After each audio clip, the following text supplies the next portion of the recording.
নমস্কার। প্রথম প্রশ্ন, কোন মামলায় সুপ্রিম কোর্ট রায় দেয় যে পার্লামেন্ট মৌলিক অধিকার সংশোধন করতে পারে না? অ্যান্সার হবে বি, গোলকনাথ মামলা ১৯৬৭ সাল। গোলকনাথ মামলায় সুপ্রিম কোর্টের রায় পরবর্তী কোন মামলার রায়ের সুপ্রিম কোর্ট বাতিল করে দিয়েছিল? অ্যান্সার এ, কেশবানন্দ ভারতী মামলায়। বর্তমানে কোন মৌলিক অধিকারটি রাষ্ট্র কর্তৃক বিঘ্নিত বা খর্বিত হলে নাগরিকগণ আদালতের সাহায্য নিতে পারে না? অ্যান্সার ডি, সম্পত্তির অধিকার। ভারতের রাষ্ট্রপতি হওয়ার জন্য কোন শর্তটি আবশ্যক? অ্যান্সার এ, ভারতীয় নাগরিক হতে হবে। ভারতীয় সংবিধানের 22 নম্বর ধারাটি কাদের ক্ষেত্রে প্রযোজ্য নয়? অ্যান্সার বি, শত্রুভাবাপন্ন বিদেশী। ভারতের এক নাগরিকত্বের নীতিটি কোনটির বিরোধিতা করে? অ্যান্সার এ, যুক্তরাষ্ট্রীয় ব্যবস্থার।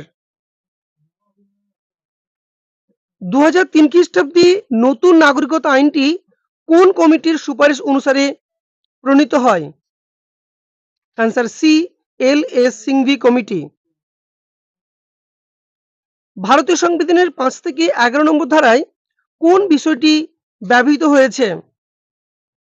অ্যান্সার বি, নাগরিকত্ব। কোন রাজ্যের বিধান পরিষদের সৃষ্টি বা বিলোপ পার্লামেন্ট করতে পারে? অ্যান্সার ডি, সাধারণ সংখ্যাগরিষ্ঠতায়। কোন নতুন রাজ্যের সৃষ্টি অথবা রাজ্যের নাম ও সীমানার পরিবর্তন ভারতীয় পার্লামেন্ট করতে পারে? অ্যান্সার ডি, সাধারণ সংখ্যাগরিষ্ঠতায়।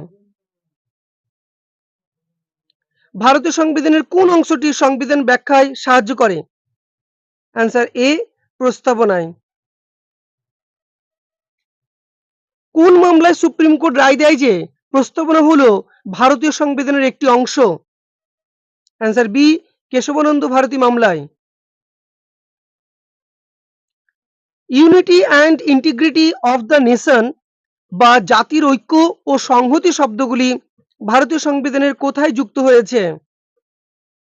অ্যান্সার এ, প্রস্তাবনা। আদালত কর্তৃক কার্যকর নয় ভারতীয় সংবিধানের কোন অংশটি?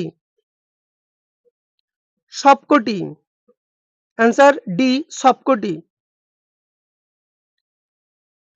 Principles of social and political theory বইটির লেখক কে? অ্যান্সার এ, আর্নেস্ট বার্কার। লোকপাল বিল কোন বিষয়টির সাথে যুক্ত? এ, দুর্নীতি বিরোধী পদক্ষেপ। লোকায়ত কোন স্তরে গঠিত হয়? অ্যান্সার এ, রাজ্যে।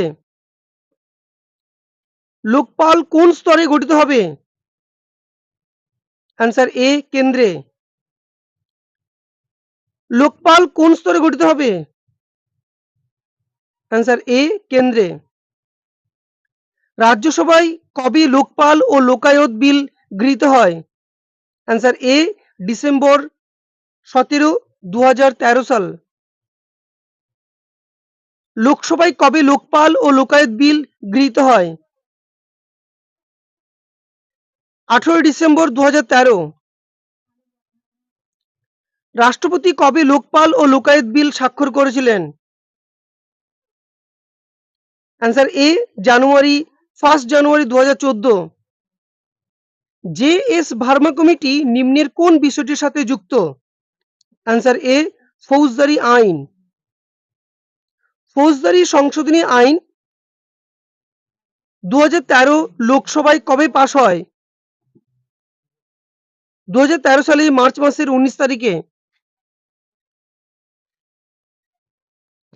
সি এন রাও 2013 সালে ভারতরত্ন পুরস্কার লাভ করেন। এর আগে কোন দুই বিজ্ঞানী ভারতরত্ন লাভ করেছিলেন? Answer C, C V Raman ও এপিজে আব্দুল কালাম। বিচারপতি ডি কে জৈন পূর্বে কোন পদে আসীন ছিলেন? অ্যান্সার সি আইন কমিশনের চেয়ারম্যান। জাতীয় ভোক্তা বিরোধী নিষ্পত্তি কমিশনের চেয়ারম্যান হিসেবে কে নিযুক্ত হলেন?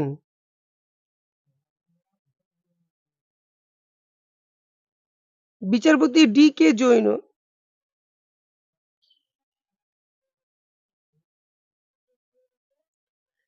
পার্লামেন্টের কোন কক্ষের সদস্য না হয়েও কে ভারতের প্রধানমন্ত্রী পদে আসীন হন? Answer C H D Devegowda.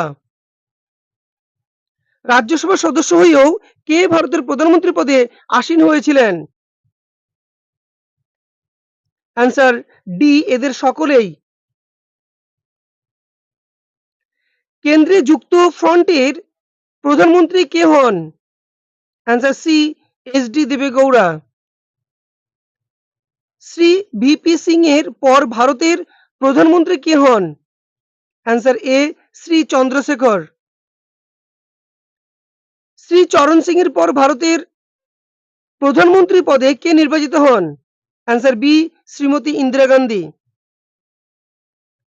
কেন্দ্রে জনতা সরকারের প্রধানমন্ত্রী কে ছিলেন?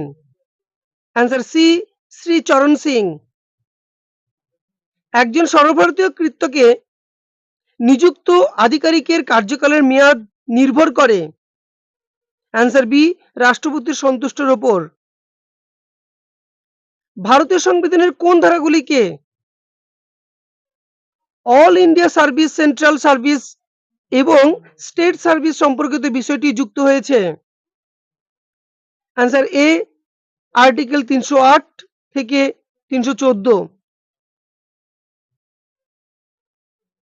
নিম্নের কোনটি কেন্দ্রীয় কর্তৃক হিসেবে গণ্য হয়?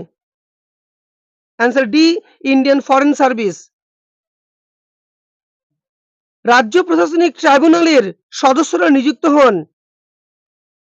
অ্যান্সার এ রাজ্যের রাজ্যপালের পরামর্শে রাষ্ট্রপতি কর্তৃক।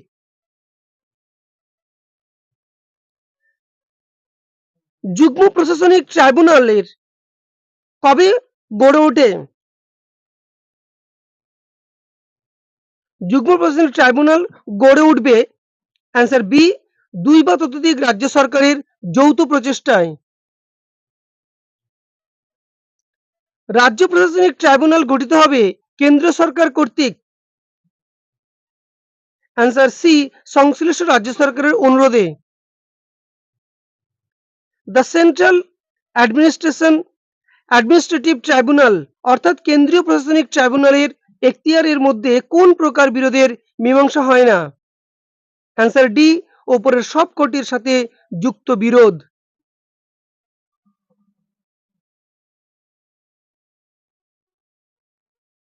দ্য সেন্ট্রাল অ্যাডমিনিস্ট্রেটিভ ট্রাইব্যুনালের দ্বারা কোন প্রকার বিরোধের সমাধান করা হয়?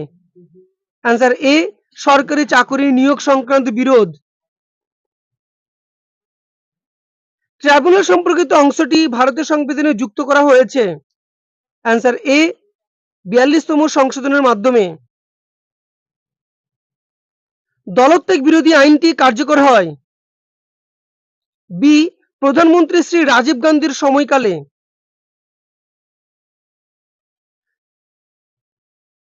দলত্যাগ বিরোধী আইনটি কার্যকর হবে? বি আইনসভার সভাপতি কর্তৃক। একটি রাজনৈতিক দল অপর একটি রাজনৈতিক দলের সাথে মিলে যাবে যদি সংশ্লিষ্ট রাজনৈতিক দলের অ্যান্সার বি 2 বা ততোধিক সদস্য অপর দলটির সাথে যুক্ত হয়। একটি রাজনৈতিক দলের ভাঙন বলতে বোঝাবে যদি সংশ্লিষ্ট দলের অ্যান্সার এ 1/3 সদস্য অন্য একটি নতুন দল গঠন করে। দলত্যাগ বিরোধী আইন নিম্নের কাদের জন্য কার্যকর হয়ে থাকে? অ্যান্সার ডি উপরের সকলের জন্য।